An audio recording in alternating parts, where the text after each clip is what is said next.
असाधारण परिस्थितियों के बीच आयोजित किए जा रहे इस मानसून सत्र में मैं आप सभी का स्वागत करता हूं।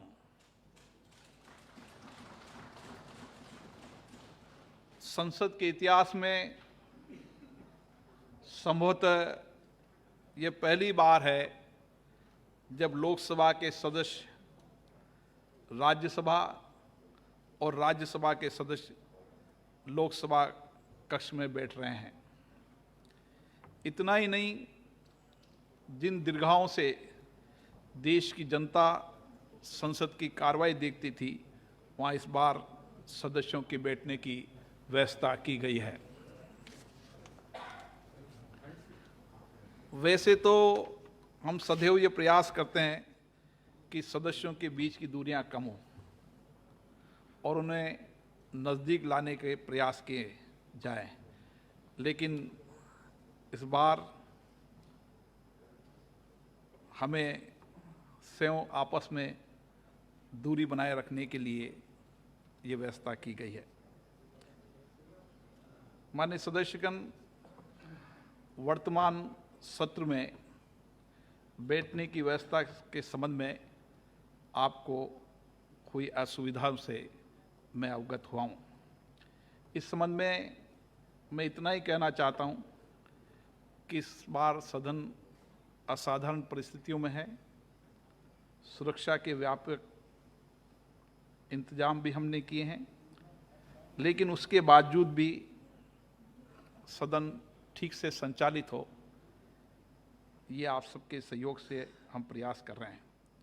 और इसीलिए हमने सभी दलों के नेताओं को उनकी संख्या के अनुपात में सीटों का आवंटन किया गया है। मैं सभी माननीय मंत्रीगण से भी, माननीय सदस्यगणों से भी आग्रह करूंगा कि हमने जो सीट पर संख्या लिखी है वह सामाजिक दूरी और गाइडलाइन की पालना के तहत रखी है, उसकी पालना करेंगे, मुझे सहयोग करेंगे। हमने ये भी कोशिश की है कि संसदीय कार्य में डिजिटलाइजेशन का उपयोग हो, इसलिए हमने एक ऐप बनाया है जिसमें माननीय सदस्य उपस्थिति कर सकते हैं। ऑनलाइन प्रश्न और सूचनाएं भी उनके द्वारा भेजी जा रही है, उत्तर भी उनके द्वारा प्राप्त किए जा रहे हैं। ऐसी कई व्यवस्थाएं प्रबंध है जो पहली बार किए गए हैं। ये सब असाधारण परिस्थितियों के कारण किए गए हैं। सेफ्टी प्रोटोकॉल्स के चलते संभव है कि आपको कुछ असुविधा उठानी पड़े, लेकिन ये सब आपकी सुरक्षा के लिए, हम सबकी सुरक्षा के लिए आवश्यक था। माननीय सदस्यगण, भारत दुनिया का सबसे बड़ा कार्यशील लोकतंत्र है। हमारी संसद देश की 130 करोड़ जनता का प्रतिनिधित्व करती है। जनता की आशाओं आकांक्षाओं का प्रतीक हमारी संसद है। हमारी ओर से भी नागरिकों के बीच ये संदेश जाना चाहिए कि भारत की जनता की प्रगति, उत्कर्ष और उन्हें हर प्रकार से सुरक्षित रखने के लिए पूरा सदन एक मत है। पिछले कुछ समय में कोरोना के कारण उपजी परिस्थितियों का सामना करने में देश की जनता ने अद्भुत एकता और संगठन शक्ति का परिचय दिया। कोरोना योद्धाओं ने संक्रमण को नियंत्रित करने के प्रयासों के उत्कृष्ट योगदान दिया है। सांसदगणों ने भी चुनौतीपूर्ण परिस्थितियों में अपने अपने क्षेत्रों में जनसेवक के रूप में अपने दायित्व निभाए और वंचित, अभावग्रस्त वर्ग सहित अधिकतम लोगों को राहत पहुंचाने में मदद की। इस दौरान संसद ने भी एक कंट्रोल रूम स्थापित किया, जिसके माध्यम से राहत कार्य में सहयोग किया गया तथा विभिन्न राज्यों की विधानसभाओं से समन्वय स्थापित कर सांसदों, जनप्रतिनिधियों और आम जन के बीच एक कड़ी के रूप में कार्य किया। इसके लिए आप सभी साधुवाद के पात्र हैं। मेरा विश्वास है केंद्र व राज्य सरकारों के सामूहिक प्रयासों, सभी दलों के नेताओं की सहभागिता, कोरोना योद्धाओं के समर्पित योगदान और व्यापक जनसहयोग से हम कोरोना महामारी पर शीघ्र ही विजय प्राप्त कर लेंगे। साथियों, लोकतंत्र तभी समृद्ध होगा जब सकारात्मक भाव के साथ हम जनहित और राष्ट्रहित के विषयों पर अपना चिंतन प्रस्तुत करें। पक्ष और विपक्ष हमारे लोकतंत्र की जीवंतता प्रदान करते हैं। सत्र के दौरान पक्ष विपक्ष आम जनता से जुड़े विषयों पर चर्चा कर समाज हित व देश हित के अंतिम लक्ष्य की प्राप्ति की ओर अग्रसर रहेंगे, ऐसा मेरा विश्वास है। आप सबसे आग्रह भी है। इस बार हमारे पास समय काफ़ी कम है। ऐसे में हमारा दायित्व बनता है हम सदन के समक्ष संक्षिप्त और सारगर्भित बात रखें। लोकतंत्र की भावनाओं को मजबूत बनाना, संवैधानिक मूल्यों में अभिवृद्धि करना और उसके संकल्प के साथ काम करना, ये हमारा सबका दायित्व है। आज का दिन पूरे देश में हिंदी दिवस के रूप में भी मनाया जाता है।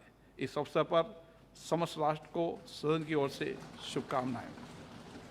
विविधता से भरे अपने देश की सभी भारतीय भाषाओं की उन्नति सुनिश्चित हो, हम सभी इसके लिए प्रयास करें, मेरी यही मनोकामना है। अंत में मैं आप सबका पुनः स्वागत करता हूं और सदन की कार्रवाई के संचालन में आपसे पूर्व की भांति सहयोग की आशा रखता हूं। मुझे पूरा विश्वास है हम सब एक साथ मिलकर इन कठिन परिस्थितियों में अपने उद्देश्य और संवैधानिक दायित्वों को निभाएंगे और इस सत्र को सुखद स्मृतियाँ हमारे बीच में जाएगी। मुझे आशा है आपके सहयोग से हम देश में एक नया संदेश दे पाएंगे कि इस विपरीत परिस्थितियों में माननीय सदस्यों ने देश हित और राष्ट्र हित में काम किया। माननीय सदस्य, मैं एक और आपसे आग्रह करूंगा कि आप सबके लिए बहुत कठिन है, लेकिन इस कोविड-19 के कारण और इसके संक्रमण के बारे में कई विशेषज्ञों की सलाह के आधार पर हमने फैसला किया है कि हम माननीय सदस्यों को बैठकर बोलने की अनुमति दें।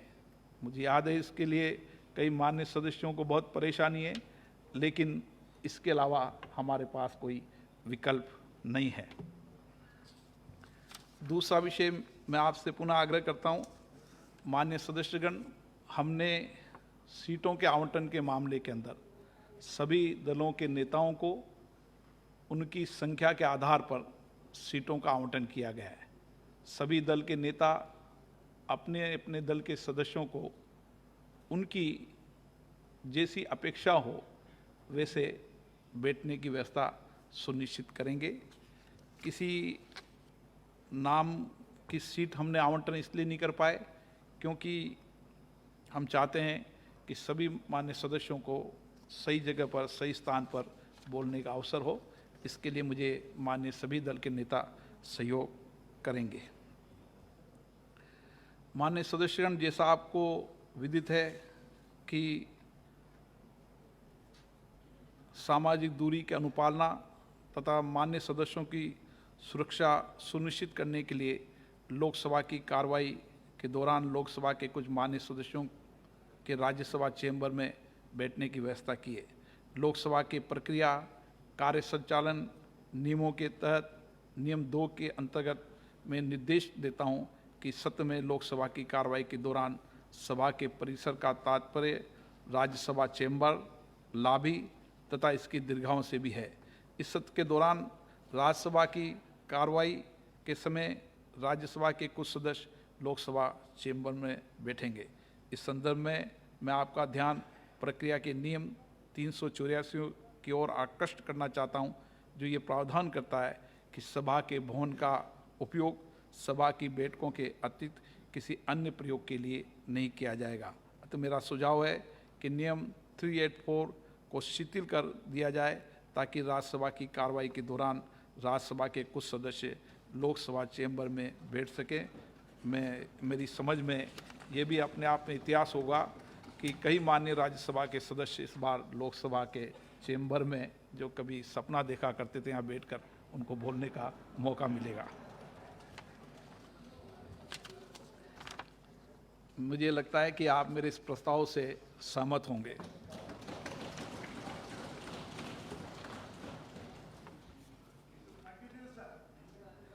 मान्य सदस्यगण, सामान्य परिस्थिति में अध्यक्ष द्वारा प्रश्नों के लिए तथा गैर सरकारी कार्य के लिए नियत दिवसों की सूचना मान्य सदस्यों को समन जारी करने के साथ दी जाती थी। सरकार के अनुरोध पर विचार करते हुए इस बात को ध्यान में रखते हुए लोकसभा प्रतिदिन केवल 4 घंटे के लिए बैठेगी। मैंने प्रक्रिया नियमों के नियम 389 के अंतर्गत अपने विवेक का उपयोग करते हुए इस सत्र के लिए समन जारी किए जाने के ये निर्देश दिए थे। प्रश्नों के लिए गैर सरकारी कार्य के लिए कोई दिन नियत न किया जाए। बाद में ऐसे तारांकित प्रश्नों के दिन आवंटित किए हैं जिसकी सूचना आपको बुलेटिन के माध्यम से मिल चुकी है। अतः मैं माननीय संसदीय कार्य मंत्री जी से अनुरोध करता हूं कि वह तारांकित प्रश्नों और गैर सरकारी कार्य में अपना प्रस्ताव प्रस्तुत करें।